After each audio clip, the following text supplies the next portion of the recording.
రాముడి జన్మస్థలంలో కొలువు తీరే పుణ్యకాలానికి సమయం ఆసన్నమైంది. ఈ రోజు ప్రధాని నరేంద్ర మోదీ చేతుల మీదుగా అయోధ్య రామమందిర ప్రాణ ప్రతిష్ఠ కార్యక్రమం జరుగుతుంది.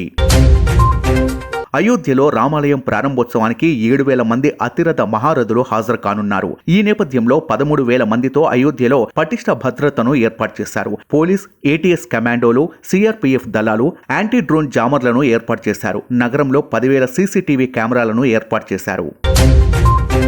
అయోధ్యలో రామమందిర ప్రారంభోత్సవ కార్యక్రమానికి టీడీపీ అధ్యక్షుడు చంద్రబాబు, జనసేన అధ్యక్షుడు పవన్ కళ్యాణ్ హాజరయ్యారు. తెలంగాణ సీఎం రేవంత్ రెడ్డి దావోస్ పర్యటన ముగించుకుని హైదరాబాద్ చేరుకున్నారు. శంషాబాద్ ఎయిర్పోర్ట్లో కాంగ్రెస్ శ్రేణులు సీఎంకు ఘన స్వాగతం పలికారు.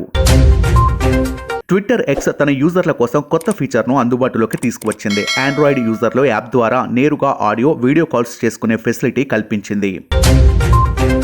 ఏపీలో అంగన్వాడీలు చేపట్టిన సమ్మె ఉధృతంగా మారింది. ఈ రోజు చెలో విజయవాడకు అంగన్వాడీలు పిలుపునిచ్చిన నేపథ్యంలో పోలీసులు అప్రమత్తమయ్యారు. ఎక్కడికక్కడ అంగన్వాడీలను అడ్డుకొని అరెస్టులు చేస్తున్నారు. సూరత్కు చెందిన 14 ఏళ్ల బాలిక అయోధ్యలోని శ్రీరామ మందిరానికి ఏకంగా 52 లక్షలు విరాళంగా ఇచ్చింది. 10 సంవత్సరాల వయసు నుంచే రామకథలు చెబుతూ సేకరించిన విరాళాలను అయోధ్య రామమందిరం నిర్మాణానికి విరాళంగా అందించింది.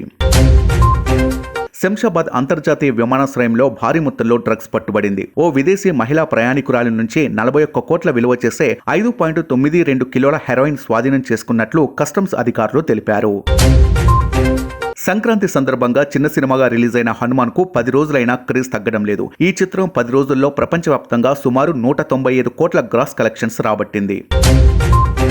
నిన్న స్వల్పంగా పెరిగిన బంగారం ధరలు నేడు స్థిరంగా కొనసాగుతున్నాయి. సోమవారం ఉదయం నమోదైన ధరల ప్రకారం 22 క్యారెట్ల 10 గ్రాముల బంగారం ధర 57,800గా ఉంది. అలాగే 24 క్యారెట్ల 10 గ్రాముల ధర 63,050 పలికింది. ఇక వెండి ధర 77,000 వద్ద కొనసాగుతుంది.